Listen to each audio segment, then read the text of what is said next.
नमस्कार साथियों, स्वागत है आप सभी का आपके अपने YouTube channel the study world में। आज मैं आपके साथ एक ऐसे टॉपिक पर डिस्कस करने के लिए जुड़ रहा हूं जो इस सप्ताह के शुरू होते ही बहुत बड़ी चर्चा का विषय बना हुआ है। आप समझ ही गए होंगे थंबनेल देख करके कि ये टॉपिक जो है वो उपराष्ट्रपति जगदीप धनखड़ जी के इस्तीफे से रिलेटेड है। अब इस्तीफा उस दिन हुआ है, अगर आप नोट करें, जिस दिन मॉनसून सेशन 2025 का शुरू हुआ।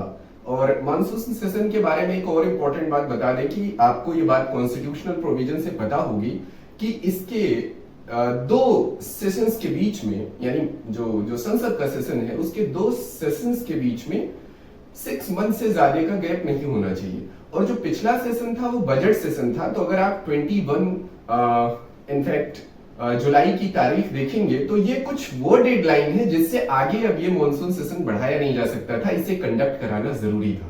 बहरहाल वो परिस्थितियां क्यों क्या हुआ वो एक अलग विषय है। हमें फोकस रहना है कि जो इस्तीफा दिया है उपराष्ट्रपति जी ने वो किस तरीके से अभी भारतीय राजनीति में एक चर्चा का विषय बना हुआ है। हम कोशिश करेंगे कि इस पूरी जो हमारी डिस्कशन हो उसमें हम एकेडमिक रहें, ना कि हम ओपिनियन बिल्डिंग और इनफैक्ट जो पॉलिटिकल पर्सपेक्टिव है, जो कयास लगाए जा रहे हैं, हम उस तरह की बातें करें। हमारा काम है कि हम फैक्चुअल और कॉन्स्टिट्यूशनल जो ग्राउंड्स हैं उन पर हम आपके साथ जो बातें हैं वो साझा करें। सबसे पहले इंपॉर्टेंट बात जो है वो ये है कि जगदीप धनखड़ साहब ने जो इस्तीफा दिया 21 जुलाई को, सोमवार को, वो किन कारणों से दिया। तो आपने पढ़ ही लिया होगा मीडिया में कि उन्होंने साफ साफ, जब उनके रेजिग्नेशन की आप लाइंस देखोगे तो वहां पे आप पाओगे कि मैं आपको हो तो मैं अभी शेयर किए देता हूं, मैं उसके साथ ही आपको ये पढ़ के बताता हूं। वो पूरा इंग्लिश में है, लेकिन मुझे जो की चीज हाईलाइट करनी है वो उनकी ओपनिंग लाइन में ही है और आप देख सकते हैं स्क्रीन पे। वो ये है कि वो कहते हैं कि मैं संविधान के 67A यानी कि संविधान का अनुच्छेद 67A का इस्तेमाल करते हुए त्वरित प्रभाव से आज ही अपना रेजिग्नेशन देता हूं। और उसमें उन्होंने मेंशन किया हुआ है कि ये जो हमारा रेजिग्नेशन है ये मेरे व्यक्तिगत और विशेषकर स्वास्थ्य कारणों से है। बहरहाल एक राष्ट्रपति जैसे पद या उपराष्ट्रपति जैसे पद पर कोई व्यक्ति जो आसीन होता है उसके स्वास्थ्य कारण का इस तरीके से इमीडिएट कोलैप्स होना, या ये कह लीजिएगा कि इतना बड़ा इशू बनना कि सुबह तक, यानी कि उस दिन अगर आप 21 तारीख की उनकी दिनचर्या देखेंगे तो लगभग 5 बजे तक उन्होंने वो पब्लिक अपीयरेंस में रहे, यानी कुल मिलाकर के उन्होंने मीटिंग्स की, राज्यसभा की कार्यवाही को उन्होंने जो है मॉडरेट किया, क्योंकि आपको मालूम है कि भारत का जो वाइस प्रेसिडेंट होता है वो राज्यसभा का पदेन सभापति होता है, x officio chairman of Rajya Sabha या काउंसिल ऑफ स्टेट जिसे आप कहते हैं। तो ऐसे में 9 बजे जब उनका रेजिग्नेशन ऑनरेबल वाइस प्रेसिडेंट को पहुंचता है तो ये बात कि 5 बजे तक उस आदमी को कोई दिक्कत ना हो, या इनफैक्ट जो भी दिक्कत रही हो वो इस स्तर की ना हो कि कोई ऐसी भनक लगे लोगों को, लेकिन 9 बजे उन्होंने स्वास्थ्य कारणों से हवाला दिया। बहरहाल अगले दिन वाइस प्रेसिडेंट साहब का जो रेजिग्नेशन है वो मंजूर कर लिया जाता है माननीय राष्ट्रपति जी द्वारा। और अब जो तमाम मीडिया चैनलों पर यह कयास लगाया जा रहा था कि उनको कन्विंस करने की कोशिश की जाएगी सत्ता पक्ष के द्वारा, या उन्हें वापस लाने की, या उनके फेयरवेल जैसी चीज, वो सारी चीजों पर विराम लग गया है। यहाँ तक कि अभी रिसेंटली शायद कल की शाम या आज की जो न्यूज है वो ये है कि इलेक्शन कमीशन ने अब उनके जो नेक्स्ट उपराष्ट्रपति का इलेक्शन होना है उसकी जो प्रिपरेशन है वो भी स्टार्ट कर दी है। बहरहाल हम एक एक करके हर चीज समझेंगे, कॉन्स्टिट्यूशनल प्रोविजंस क्या क्या हैं, वाइस प्रेसिडेंट का इलेक्शन कैसे होता है, किस तरीके का जो नया वाइस प्रेसिडेंट चुना जाएगा उसका जो टेन्योर होगा, यानी कि वो ऑफिस कितने दिनों के लिए होल्ड करेगा, ये एक एक करके प्रोविजन हम कॉन्स्टिट्यूशन के जरिए समझेंगे। और दूसरी बात हम ये भी जानेंगे कि धनखड़ साहब का जो कार्यकाल है वो इससे पहले उनका राजनीतिक जीवन क्या रहा है, एक नजर हम उस पर भी डालेंगे। और एक इंटरेस्टिंग फैक्ट भी आपके साथ शेयर करना है कि धनखड़ साहब से पहले भारत में 5 ऐसे उपराष्ट्रपति हुए थे जिन्होंने अपना कार्यकाल पूरा नहीं किया था, और किन्हीं अलग अलग कारणों से उन्होंने भी अपने पद से रिजाइन दिया था। ये सारी बातें हम इस वीडियो लेक्चर में समझेंगे। सबसे पहले एक नजर डालते हैं धनखड़ साहब के जो अब तक का उनका राजनीतिक करियर रहा है वो रहा है।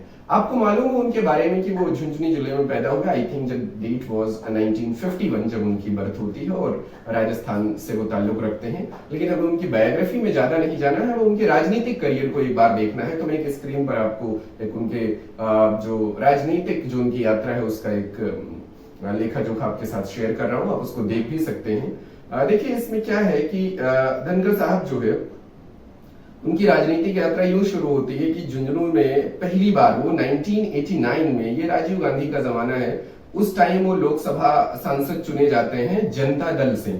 उसके बाद 1991 में वो केंद्र में जो चंद्रशेखर साहब की उस समय सरकार होती है उसमें राज्य मंत्री यानी स्टेट अफेयर्स स्टेट मिनिस्टर के तौर पे जो है वो काम करते हैं। फिर 1991 में वो कांग्रेस से जुड़ते हैं और अजमेर से, राजस्थान में ही अजमेर से चुनाव लड़ते हैं लेकिन वो हार जाते हैं।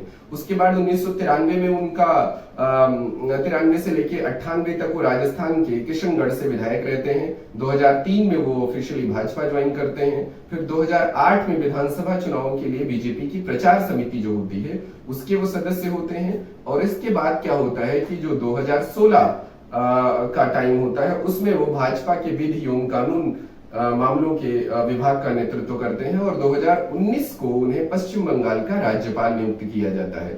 इसके बाद उनका जो कार्यकाल 2019 में पश्चिम बंगाल के राज्यपाल का है, उसके बाद जो उनकी पोस्ट थी वो 11 अगस्त 2022 को भारत के 14वें उपराष्ट्रपति के रूप में सेवा देने के साथ शुरू होती है।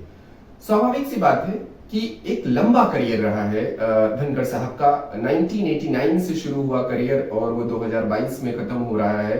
अगर आप देखें तो लगभग 3 दशकों का करियर है और एक बड़े चेहरे के रूप में वो बीजेपी के भी और वैसे भी भारतीय राजनीति के भी चेहरे के रूप में वो जाने जाते हैं। तो ये तो रहा धनखड़ साहब के राजनीतिक जीवन की एक चर्चा। अब सवाल ये उठता है कि हम एकेडमिक पर्सपेक्टिव से देखें तो अभी के मौजूदा वक्त में क्या होने वाला है। तो देखिए सबसे पहली बात तो ये है कि वाइस प्रेसिडेंट अपना जो ये टर्म पर्टिकुलर में इस्तेमाल कर रहा हूं, वाइस प्रेसिडेंट, इस पोस्ट पर रहते हुए उसके पास कोई बहुत ज्यादा संविधान में डिफाइंड रिस्पॉन्सिबिलिटीज नहीं है। इनफैक्ट उसके पास 2 रिस्पॉन्सिबिलिटीज हैं जो संविधान ने डिफाइन कर रखी हैं। एक वो कि जब किसी कारण से राष्ट्रपति का पद रिक्त हो यानी कि प्रेसिडेंट ऑफ इंडिया का पोस्ट जो है वो खाली हो गया हो, तो उस time vice president president of India के दायित्वों का निर्वहन करेगा। और आपको मालूम होगा कि जब ये कार्य वो देख रहा होगा यानी वाइस प्रेसिडेंट देख रहा होगा तो उस टाइम उसे वही वेतन और भत्ते और सारी सुविधाएं मिलेंगी जो प्रेसिडेंट ऑफ इंडिया को मिलती हैं। तो एक तो काम वो हो गया कि जब वो प्रेसिडेंट के दायित्वों का निर्वहन करेगा। और जनरली उसका जो मेजर वर्क है वो ये है कि राज्यसभा की कार्यवाहियों को सुचारू रूप से संचालित कराना बतौर सभापति के रूप में, यानी कि x officio chairman of council of states होता है वो। तो उसकी जो रिस्पॉन्सिबिलिटी है उसमें राज्यसभा के पदेन सभापति की रिस्पॉन्सिबिलिटी संविधान में बिल्कुल मेंशन है। और दूसरी चीज, जब राष्ट्रपति का पद रिक्त हो जाए तो उसकी जो है फिलिंग का काम उपराष्ट्रपति के द्वारा किया जाता है। यानी मौजूदा वक्त में अगर वाइस प्रेसिडेंट ने रिजाइन कर दिया है और सेशन चल रहा है तो वाइस प्रेसिडेंट की जिम्मेदारी कौन उठाएगा, यानी इसको हम इस वे में भी समझ सकते हैं कि सभापति की जिम्मेदारी कौन उठाएगा। तो ऑब्वियस सी बात है कि राज्यसभा में जो उप सभापति हैं वर्तमान में हरिवंश साहब, वो उस चीज की जिम्मेदारी उठाएंगे यानी कि वो सेशन की अध्यक्षता करेंगे। यहाँ एक टेक्निकल बात आपके दिमाग में आ रही होगी कि इसके अलावा क्या हो सकता है। तो इसके अलावा यह हो सकता है कि प्रेसिडेंट इस कार्य के लिए जिस भी व्यक्ति को इस कार्य के लिए उचित समझे वो उनको दायित्व सौंप सकते हैं राज्यसभा के सभापतित्व को करने की। तो यह है कॉन्स्टिट्यूशनल जो हमारे पास गाइडलाइन है। अब बात आती है कि इलेक्शन और जो वाइस प्रेसिडेंट चुना जाएगा उसकी क्या स्थिति है।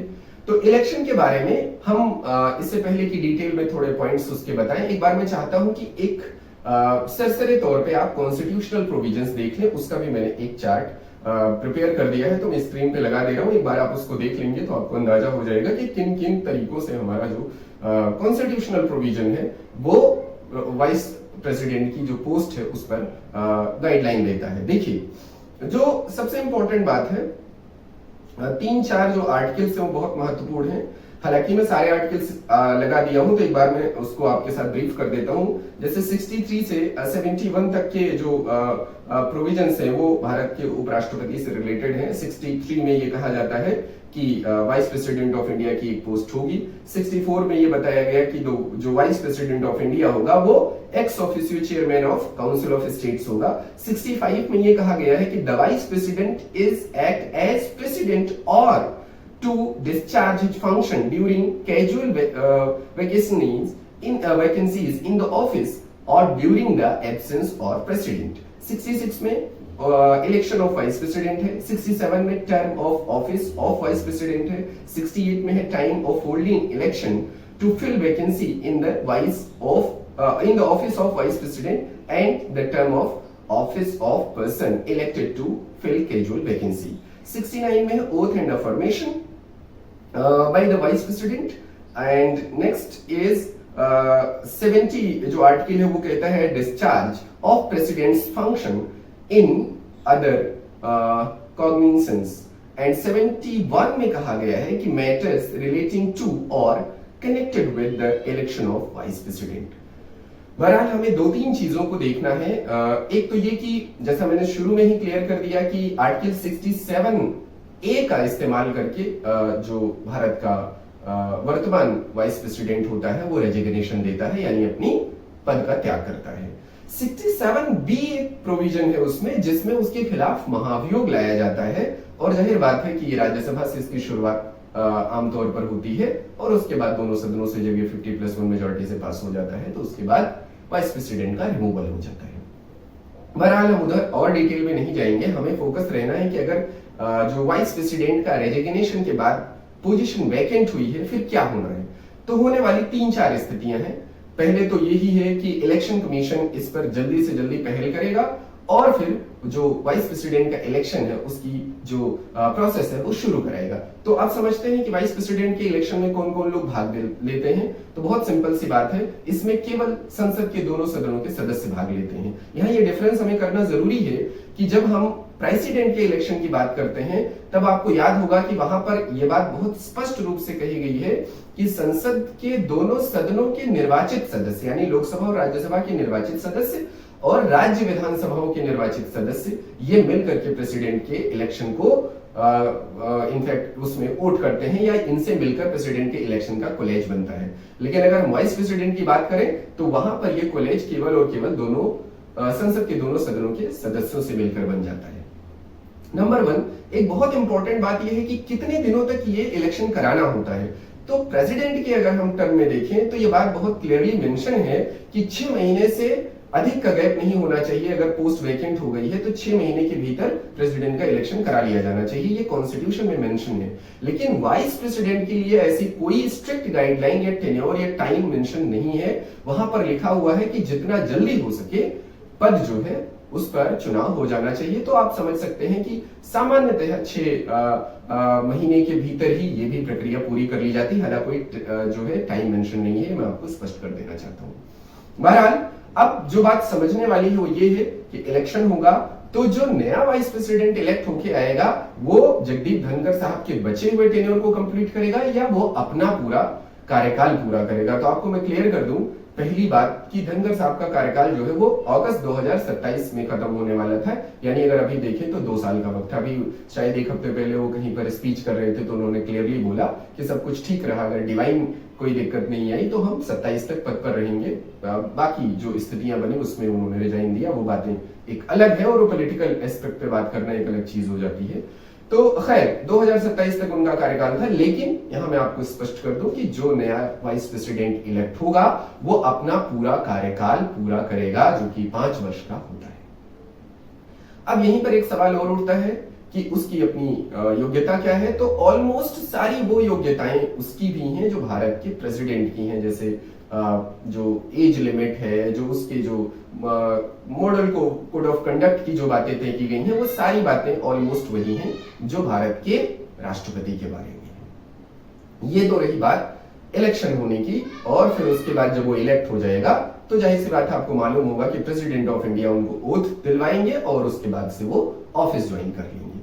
अब जैसा मैंने आपको वीडियो लेक्चर के शुरू में ही कहा था कि हम एक नजर उन वाइस प्रेसिडेंट पर डालेंगे जो धनखड़ साहब से पहले के लोग हैं और जिन्होंने अपना कार्यकाल पूरा नहीं किया था। और मैंने गिनती बताई थी कि वो 5 लोग हैं, धनखड़ साहब को मिला के वो संख्या शायद 6 की होने वाली है, जिन्होंने अपना वाइस प्रेसिडेंट का पूरा कार्यकाल पूरा नहीं किया था। तो मैं एक आपको लेखा जोखा आपकी स्क्रीन पर शेयर कर रहा हूं, आप देख सकते हैं उसको। देखिए, जो सबसे पहला नाम इसमें आता है जिन्होंने अपना कार्यकाल पूरा नहीं किया था, वो है बीवी गिरी।